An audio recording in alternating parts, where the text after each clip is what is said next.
So this is a compilation of all the parts of the floor vent installation.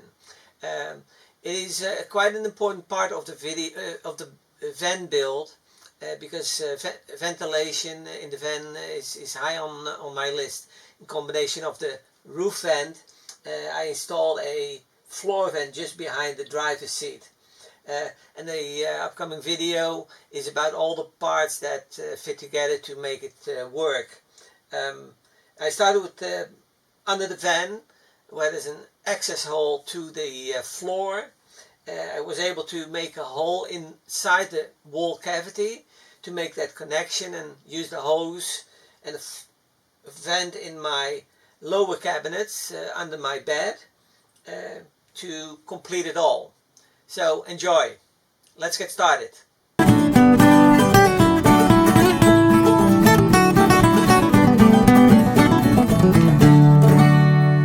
We begin under the vehicle and that's just behind the driver's seat. You can see just behind my head where the hose of the tank goes into the sidewall. That's where the driver door is located.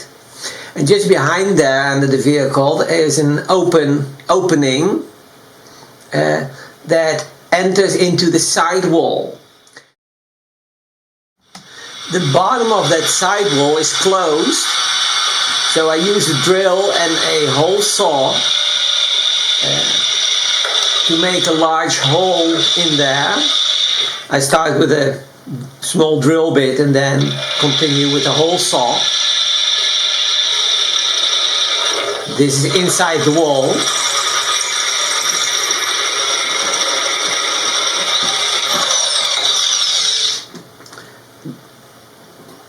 So this is the hole I drilled. I have to widen it because it has to go to about a 3-inch width. A little bit oval because of the size of the wall. So I use a small template.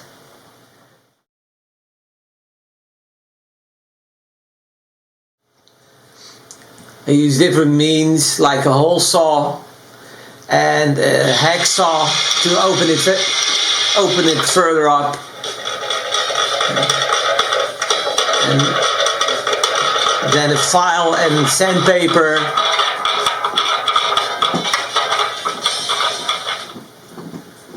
And that worked out reasonably fine.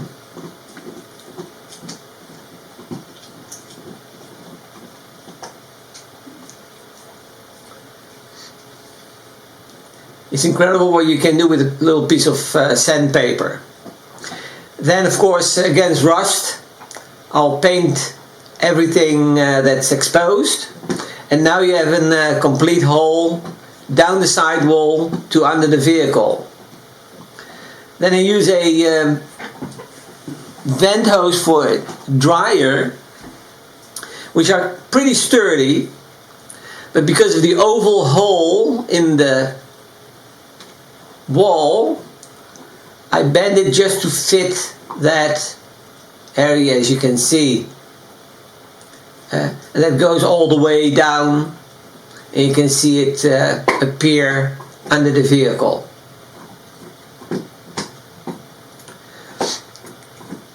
Then I use some flashing to make an adapter for the hose so you can attach it to the sidewall.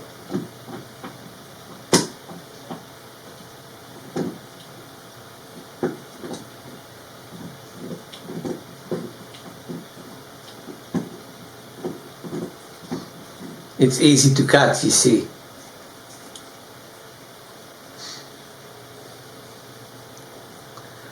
So I mark the size of the vent hose.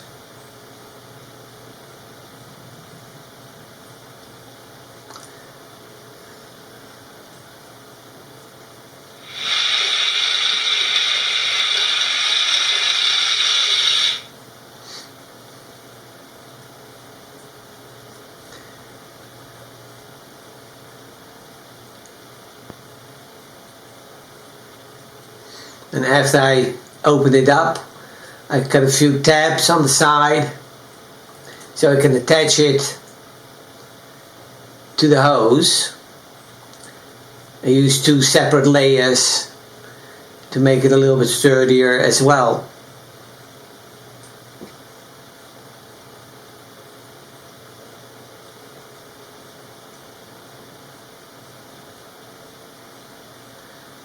Doesn't look very professional, but it works great so far.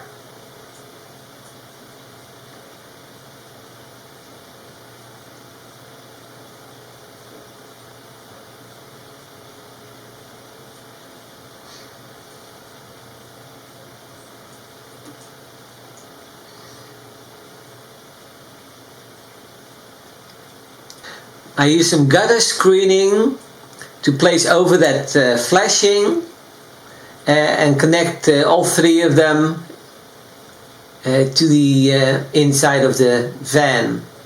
The screening will hold the insects out, mostly at least.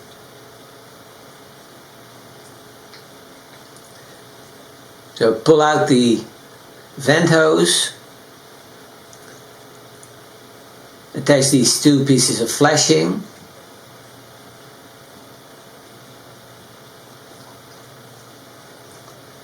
and then the gutter screening.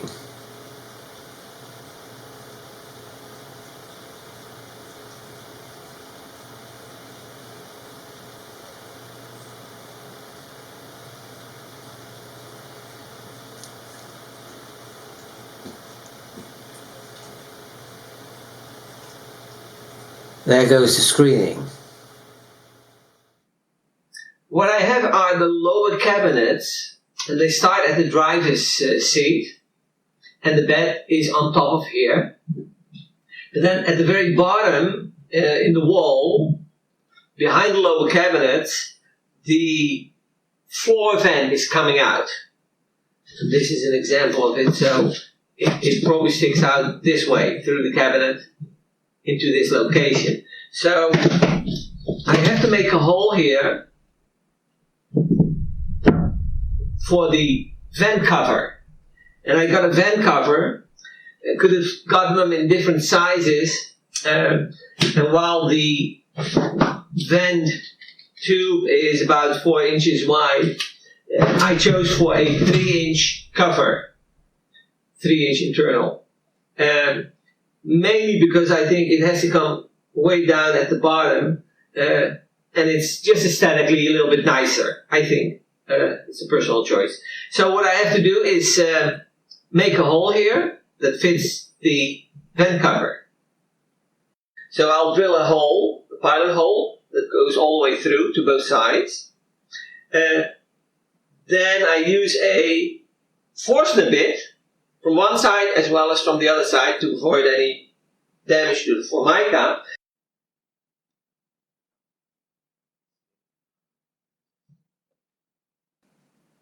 Always measure twice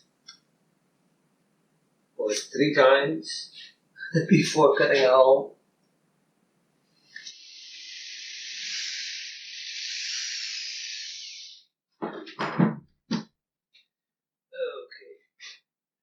I'm committed.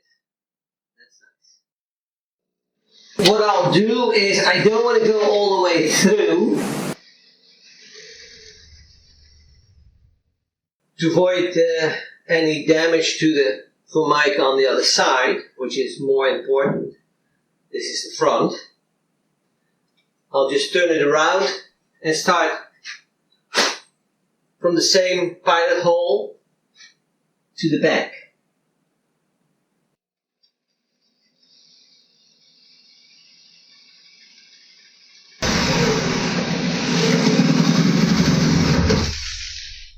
That ain't nice.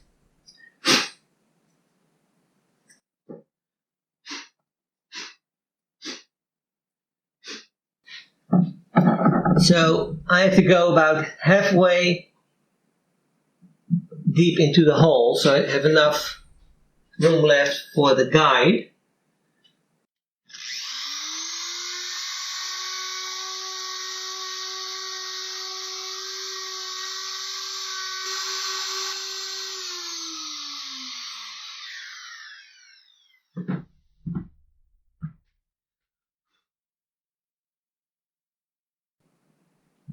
It's a nice perfect hole. But that's just one of 4 parts. Again, to minimize any damage to the front of the panel, which is the high gloss, I made a small jig.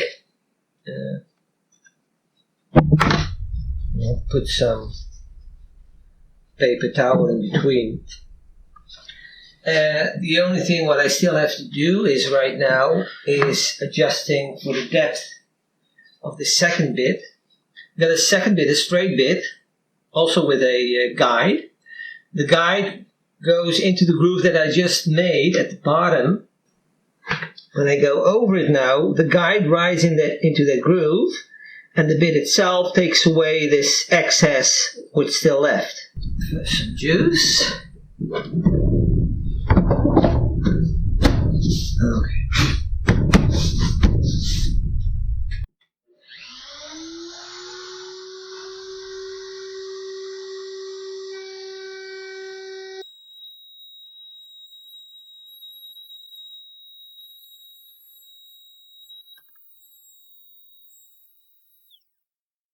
The second pass I have to make, that will widen this hole by about 3/4 of an inch. Right now, I have a hole that is 2 1/4, exactly 2 1/4 inch. So if I widen this hole by 3/4, I'll be on 3 inch, and that's exactly the width of the vent.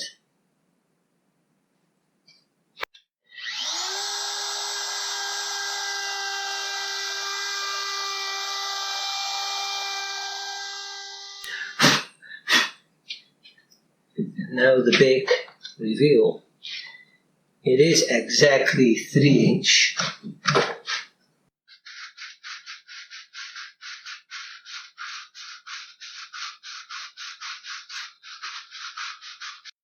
If you can see it, you have these little tabs on the side of it. So with only 2 of these tabs removed on one side, more or less, doesn't have to be secured. Just fits well, and then you can see when I put the door in, and this door, it looks like a door, but it'll be fixed in place. Looks good.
I got 3 panels together and a 4th separate.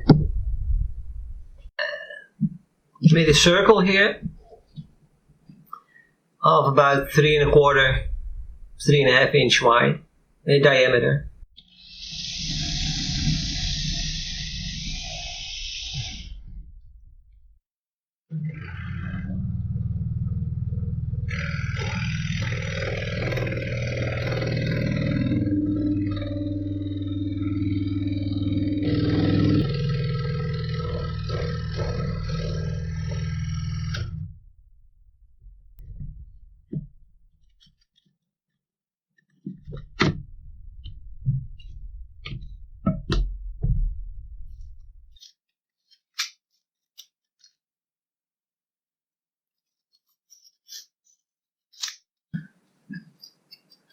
Okay,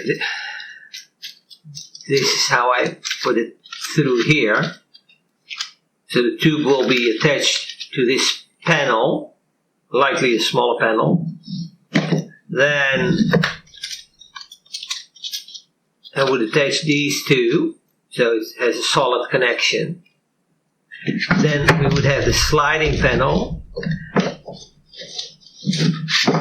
and one on the other side. And then we'll be able to open and close.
Now this is glued together.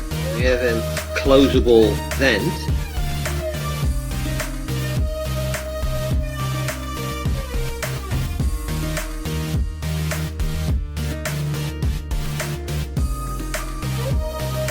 Center it over the hole.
You may be able to see it. Now a small handle. Okay, and let it dry. It's time to cut the length of the vent tube that connects the floor vent to the lower cabinets.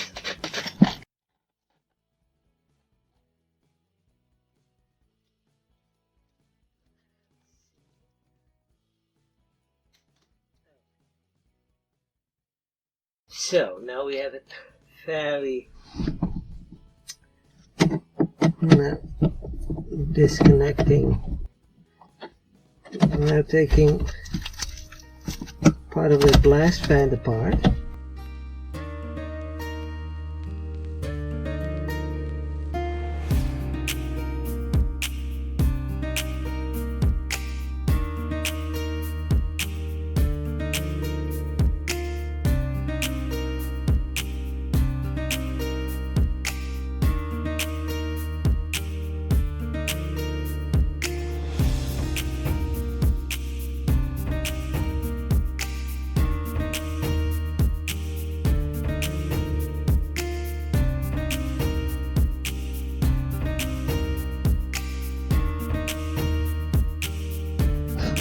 That works great.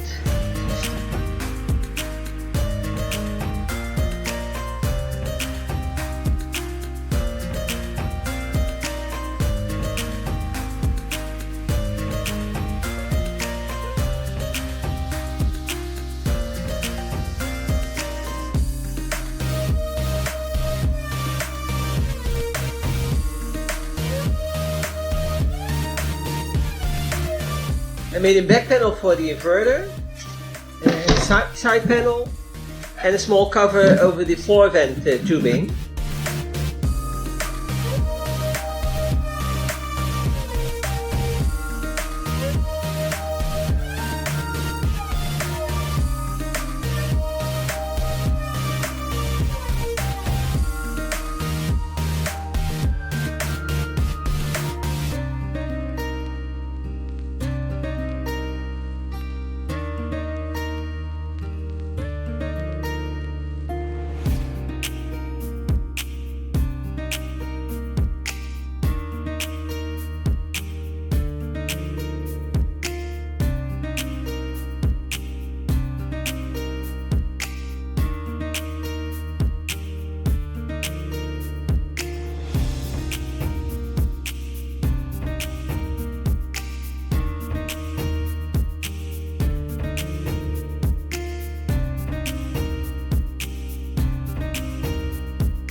Hi guys, this is Joey and we're building a one-of-a-kind RV. Thanks for watching our YouTube channel. If you enjoyed the video, give us a like and subscribe, or better yet, leave a comment. Thanks guys.